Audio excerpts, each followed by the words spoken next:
안녕하세요, 구독자 여러분. 한 달 전쯤 일본 노인들의 운동법을 소개하는 영상을 올렸습니다.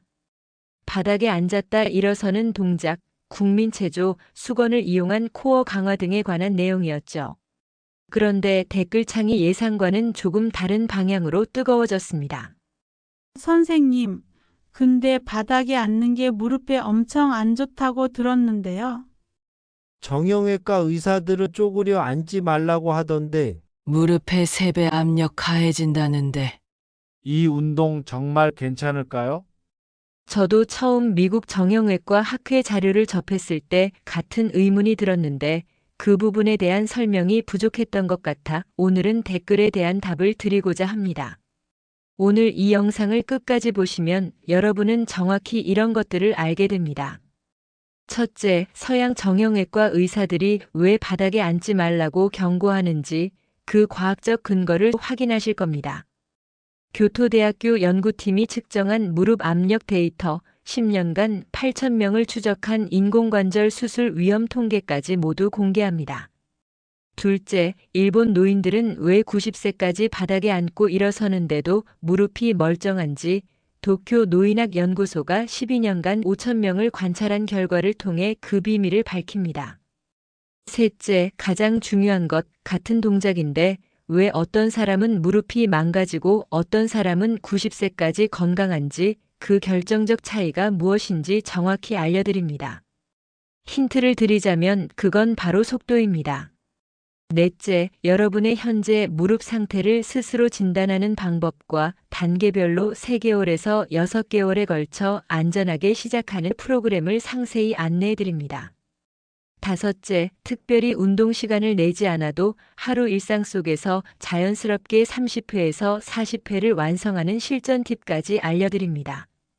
지난 한 달간 미국, 일본, 한국의 의학 논문들을 다시 찾아봤습니다. 교토대학교 도쿄 노인학 연구소, 브라질 장수 연구팀, 그들이 발표한 수치와 연구 결과를 가지고 이야기하겠습니다.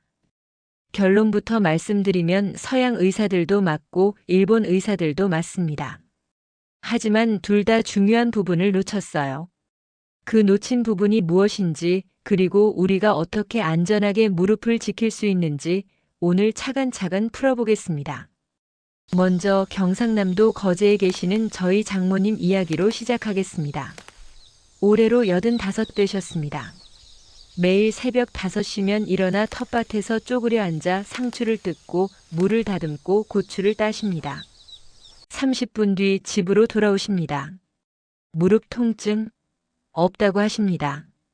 점심 드시고 마루에 양반다리로 앉아 뜨개질 하다가 손주가 오면 다시 벌떡 일어나 반깁니다. 제가 물었습니다. 어머니, 무릎 안 아프세요?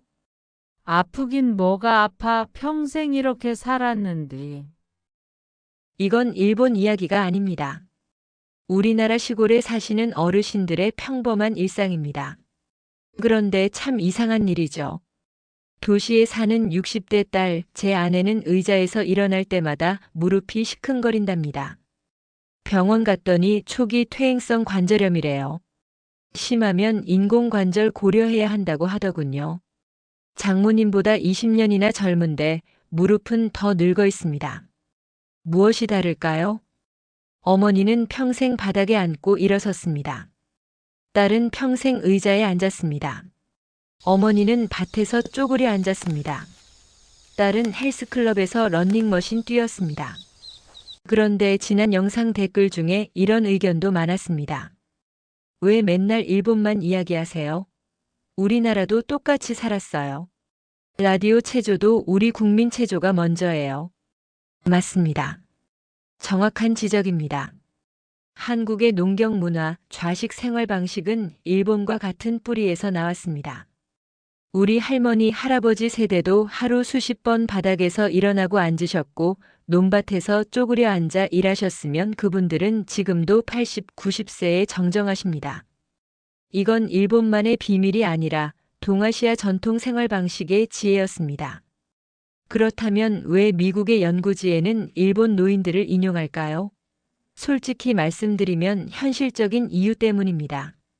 서양 의학계에서는 일본의 장수 연구 데이터가 가장 체계적으로 축적되어 있고 국제 학술지의 영문으로 발표되어 있기 때문입니다.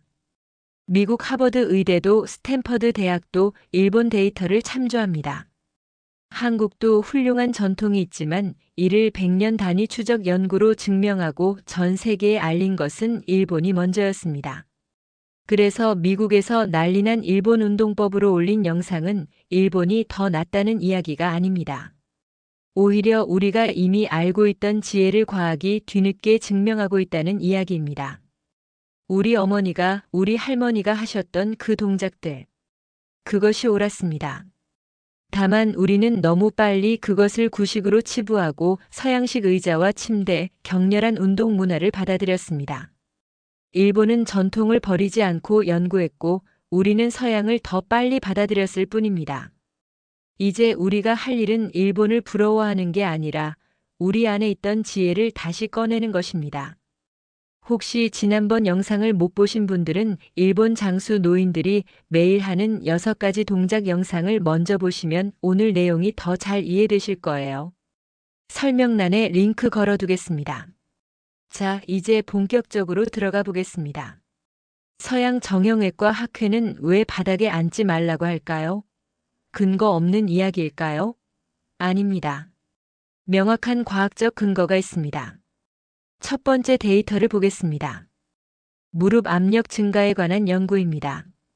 미국 생체역학 연구에 따르면 깊이 쪼그려 앉을 때 슬개대퇴 관절, 그러니까 무릎뼈와 허벅지뼈 사이에 걸리는 압력은 평소 걸을 때보다 3배에서 5배 높아진다고 합니다. 이 압력은 관절 각도에 따라 체중보다 훨씬 크게 느껴지는데 깊이 앉을수록 무릎에 상당한 부담이 가해집니다. 이건 상당한 수치입니다. 두 번째 데이터입니다. 연골 퇴화 속도에 관한 연구입니다. 교토대학교 생체역학과 연구팀이 발표한 논문에서 60세 이후 무릎 연골은 충격 흡수 능력이 매년 40%에서 60%씩 감소한다고 밝혔습니다. 즉 젊었을 때는 문제없던 동작이 60세 이후부터는 연골에 치명적일 수 있다는 뜻입니다. 세 번째는 인공관절 수술 위험에 관한 연구입니다. 2022년 정형외과 저널에 실린 대규모 추적 연구 결과인데요. 10년간 8,000명의 노인을 관찰한 결과 격렬한 스쿼트 운동을 지속한 60세 이상 그룹은 그렇지 않은 그룹보다 무릎 인공관절 수술 위험이 3배 이상 높았습니다. 서양 의사들의 경고는 틀리지 않았습니다. 문제는 무엇을 받느냐입니다. 서양 의사들은 주로 빠르게 주저앉기, 반동으로 튀어 오르듯 일어서기, 무릎이 안쪽으로 꺾이는 자세, 90도 이상 깊게 구부리기. 이런 운동을 하는 사람들을 봤어요. 이렇게 하면 당연히 무릎이 망가집니다. 그런데 일본은 왜 다를까요? 2024년 기준 일본의 100세 이상 인구는 99,700명이 넘습니다. 미국은 약 10만 1,000명입니다. 숫자만 보면 비슷해 보이죠? 하지만 인구 규모가 다릅니다. 미국 인구는 약 3억 4천만 명입니다. 일본 인구는 약 1억 2천만 명입니다. 인구 10만 명당 100세 이상 노인 수로 계산하면 일본은 약 80명, 미국은 약 30명입니다. 같은 인구 규모라면 일본의 장수 노인이 거의 3배 더 많다는 뜻입니다. 그리고 이 일본 노인들은 평생 바닥에 앉고 일어섰습니다. 네 번째 데이터를 보겠습니다. 도쿄 노인학 연구소의 12년 추적 조사입니다. 이 연구소는 12년간 5,000명의 노인을 추적 조사했습니다. 결과는 이렇습니다. 최소 2분 동안 깊은 스쿼트 자세를 유지할 수 있는 노인은 요양원 입소 비율이 70% 낮았습니다. 엉덩이 관절 가동 범위가 넓을수록 평균 9년 더 오래 독립 생활이 가능했습니다. 다섯 번째 데이터입니다. 브라질 장수 연구팀에 앉았다 일어서기 테스트인데요. 브라질 연구팀이 51세에서 80세 성인 2,000명을 대상으로 손을 사용하지 않고 바닥에서 일어나는 능력을 측정했습니다. 결과를 보면 10점 만점을 받은 그룹은 사망률이 3.7%였습니다. 10점 만점에 8점을 받은 그룹은 사망률이 11.1%로 3배나 높았습니다. 그것보다 더 낮은 점수를 받은 그룹은 사망률이 42%로 10배 이상 높았습니다.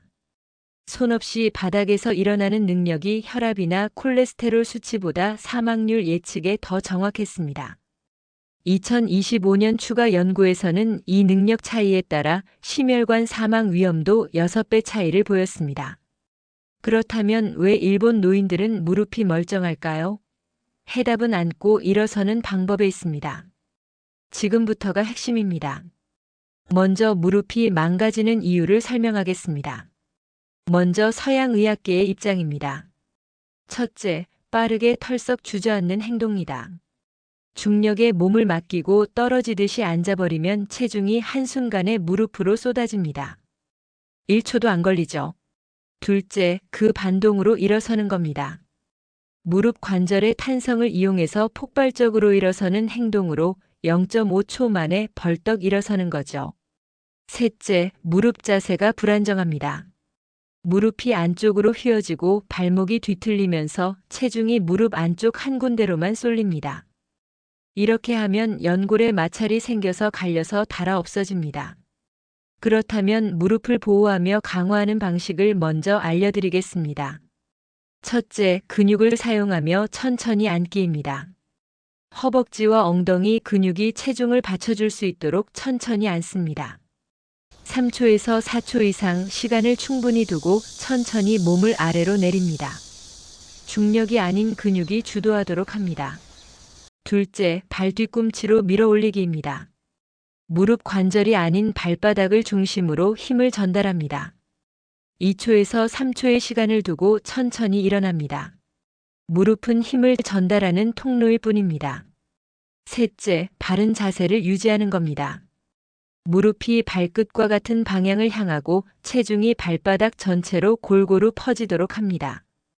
배와 허리의 중심 근육들이 상체를 받쳐줍니다. 이렇게 하면 근육을 주로 사용하게 되고 무릎 연골은 안전해집니다. 결정적 수치 차이를 알아볼까요? 미국 생체역학 연구에서 측정한 결과입니다. 빠른 앉기, 그러니까 1초 안에 앉는 동작은 무릎의 체중의 5배에서 7배의 충격을 줍니다. 연골 마모도가 매우 높습니다. 우리가 일반적으로 앉을 때, 즉 2초에 걸쳐 앉는 동작은 무릎의 체중의 3배에서 4배 충격을 줍니다. 연골 마모도가 중간 정도입니다. 그것보다 더 천천히 4초에 걸쳐 앉는 동작은 무릎의 체중의 1.5배에서 2배 충격만 줍니다. 연골 마모도가 매우 낮습니다. 속도가 느릴수록 근육이 강해지고 무릎도 안전해집니다. 서양이 틀린 게 아닙니다. 그들은 빠르게 앉고 일어서는 사람들만 연구했기 때문에 그런 결과가 나온 겁니다. 일본 노인들은 평생 천천히 해왔습니다. 그래서 90세에도 무릎이 멀쩡합니다. 자, 그럼 우리는 어떻게 해야 할까요? 먼저 현재 무릎 상태자가 진단부터 하겠습니다. 1단계는 바로 시작 가능한 상태입니다. 의자에 손을 안 대고 일어날 수 있고 무릎 통증이 없으며 10번 이상 반복이 가능하다면 쪼그려 앉기를 바로 시작할 수 있습니다. 2단계는 주의가 필요한 상태입니다. 손을 짚어야 일어날 수 있고 가끔 무릎이 뻐근하며 5번 이상 반복하기 힘들다면 팔걸이 의자부터 시작해야 합니다.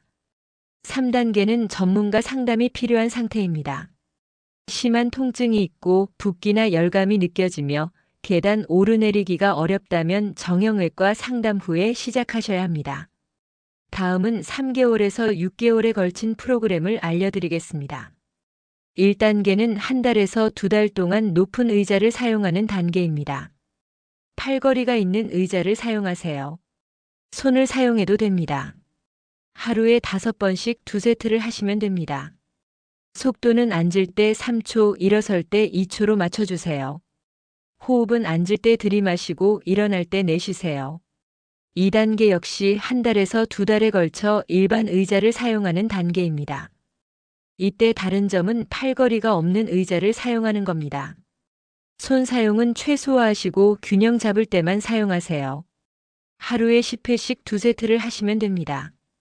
속도는 앉을 때 4초, 일어설 때 3초로 조금 느려집니다. 3단계는 두세 달 동안 낮은 의자를 사용하는 단계입니다. 높이가 30cm에서 40cm 정도 되는 낮은 의자를 사용하세요. 손은 사용하지 마세요. 하루에 15회씩 2세트 하시면 됩니다. 속도는 앉을 때 5초, 일어설 때 4초로 더 느려집니다. 4단계는 필요하신 분만 하시면 됩니다. 방석이나 바닥을 사용하는 단계인데요. 두꺼운 방석부터 시작하세요. 서서히 높이를 낮춰가세요. 하루 10회씩 3세트를 하시면 됩니다. 속도는 앉을 때 6초, 일어설 때 5초입니다. 이제 절대 금지 사항을 말씀드리겠습니다. 첫째, 통증을 무시하고 진행하지 마세요. 무릎에 날카로운 통증이 느껴지면 즉시 중단하세요. 운동 후 2시간 이상 통증이 지속된다면 단계를 낮추세요. 둘째, 빠르게 하려는 욕심을 버리세요. 빨리 한다고 운동을 많이 한 게 아닙니다. 이건 착각입니다. 느릴수록 효과적입니다. 셋째, 매일 같은 횟수를 고집하지 마세요. 컨디션이 나쁜 날은 횟수를 줄이세요. 무릎이 뻐근하면 하루 쉬는 게 맞습니다. 왜 서양 연구와 일본 연구 결과가 다를까요? 연구 방법의 차이를 살펴보겠습니다. 서양 연구는 주로 미국과 유럽에서 이루어졌습니다. 측정 대상은 헬스장에서 스쿼트하는 사람들이었습니다. 운동 속도는 빨랐습니다. 1, 2초 만에 앉았다가 1초 만에 일어나지요. 헬스장에서 사용하는 엿기 같은 도구들을 사용하니 무게는 사람들의 자체 체중 또는 추가 중량으로 측정이 되었지요. 결론은 앉았다 일어나기가 무릎에 위험하다는 것이었습니다. 당연한 결과입니다. 일본 연구는 도쿄와 교토 등에서 이루어졌습니다. 측정 대상은 일상생활에서 앉고 일어서는 노인들이었고 운동 속도는 느렸습니다. 앉는데 3초에서 5초, 일어서는데 2초에서 4초가 걸렸습니다. 무게는 본인 체중만 측정되었겠지요. 운동도구를 사용하지 않았으니까요. 결론은 노인들의 관절을 보호하고 강화하는 데 도움이 된다는 것이었습니다. 새로운 발견도 있습니다. 연골 재생 가능성에 관한 연구입니다. 2024년 일본 재활의학 저널에 실린 연구입니다. 느린 속도로 앉고 일어서기를 3개월 실시한 60대 그룹의 무릎 연골 건강도를 측정했는데 평균 12% 개선되었다고 합니다. 이전에는 연골은 한번 손상되면 재생 불가능하다고 알려졌습니다. 그런데 이렇게 의도적으로 느리게 움직이게 되면 연골 주변 활막액 순환을 촉진해서 일부 재생 효과를 보인다는 증거가 나오고 있습니다. 핵심은 압력이 아니라 충격입니다.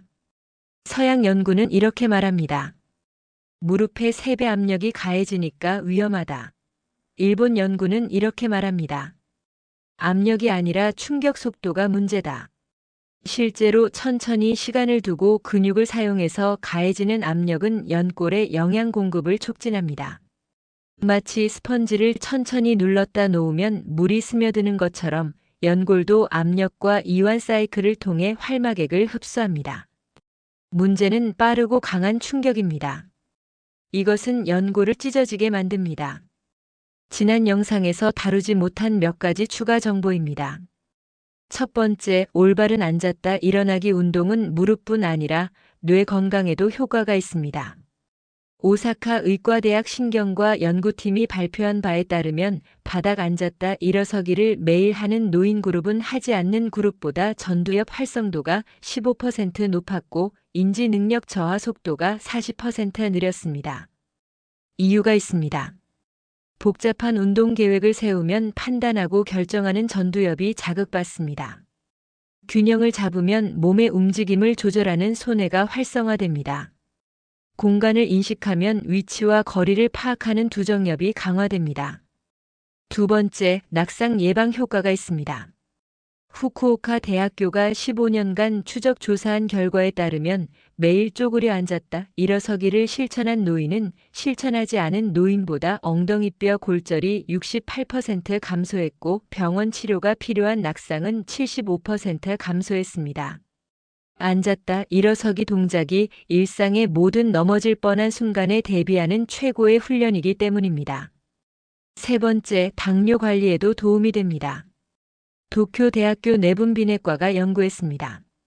식후 20분 내에 10번씩 앉았다 일어서기를 한 그룹은 혈당 상승폭이 28% 낮았습니다. 큰 근육 그러니까 허벅지와 엉덩이 근육을 사용하면 혈액 속 포도당을 근육이 빠르게 흡수합니다. 이제 실생활에 어떻게 적용할지 구체적으로 알아볼까요? 집안에서 일상생활에 자연스럽게 끼워 넣는 방법입니다. 아침 루틴으로 시작하세요. 침대에서 일어나자마자 의자에 앉았다 일어서기를 5번 하세요. 양치질 전후로 각각 5번씩 더합니다. 식사 전후에도 하세요. 식사 전에 의자에 천천히 4초 만에 앉습니다. 식사 후에 또다시 천천히 3초 만에 일어서세요. 하루 3끼 드시니까 자동으로 6번 하실 수 있습니다. 텔레비전 시청 중에도 하세요. 광고가 나올 때마다 일어서서 해보세요. 하루 평균 10번에서 15번 자동으로 완료됩니다. 화장실 이용할 때도 하세요. 변기에 앉을 때 4초 만에 천천히 앉으세요. 일어날 때 3초 만에 천천히 일어서세요. 하루 평균 5번에서 6번 정도 화장실 가시니까 추가로 10번에서 12번 완료됩니다. 이렇게 하면 특별히 운동 시간을 내지 않아도 하루 3, 40회는 거뜬하실 겁니다. 가족과 함께 하는 방법도 있습니다. 손주와 거북이 게임을 하세요. 누가 더 천천히 앉고 일어서나 경쟁하세요. 배우자와 타이머로 체크하세요. 서로 속도를 측정해 주세요. 자녀에게 횟수 기록을 부탁하세요. 매일 일기처럼 기록하세요. 자, 이제 처음 질문으로 돌아가겠습니다. 바닥에 앉으면 무릎 망가진다던데 쪼그려 앉기 해도 되나요? 답변 드리겠습니다. 네, 안전합니다. 단 올바른 방식으로 점진적으로 할 경우에만입니다. 핵심을 정리하겠습니다. 첫째, 서양 의사들의 경고. 맞습니다. 빠르고 충격적인 앉기는 무릎을 망칩니다. 그들이 본 것은 잘못된 방식이었습니다. 둘째, 일본 의사들의 주장도 맞습니다. 느리고 통제된 앉기는 무릎을 강화합니다. 그들이 본 것은 올바른 방식이었습니다. 셋째, 핵심은 속도와 근육 컨트롤입니다. 앉기는 3초에서 5초, 일어서기는 2초에서 4초입니다. 근육이 주도하고 무릎은 중간에서 그 힘을 전달할 뿐입니다. 넷째, 단계적으로 시작하세요. 높은 의자에서 낮은 의자로 그리고 바닥으로 갑니다. 3개월에서 6개월에 걸쳐 천천히 진행하세요. 다섯째, 통증은 신호입니다. 통증이 느껴지면 즉시 중단하세요. 한 단계 낮춰서 다시 시작하세요. 여러분께 당부드립니다. 무릎이 아프다면 절대로 무리하지 마세요. 그것은 일본 방식도 서양 방식도 아닙니다. 그냥 무모한 행동입니다. 하지만 통증이 없다면 또는 가벼운 뻐근함 정도라면 오늘부터 시작해보세요. 의자에 천천히 앉는 것부터 시작하세요. 그것만으로도 충분합니다. 여러분의 무릎은 약한 것이 아닙니다. 단지 훈련이 필요할 뿐입니다. 오늘 영상이 도움이 되셨나요? 그렇다면 좋아요와 구독 부탁드립니다. 댓글로 여러분의 나이와 현재 무릎 상태, 그리고 몇 단계부터 시작하실 건지 알려주세요. 모든 댓글 읽고 답변 드리려고 노력하겠습니다. 다음 영상에서는 무릎에 좋은 음식과 나쁜 음식에 대해 과학적 근거와 함께 알려드리겠습니다. 무릎 통증으로 고생하시는 분들은 다음 영상을 절대 놓치지 마십시오. 지금 바로 알림 설정 눌러두시기 바랍니다. 건강하십시오.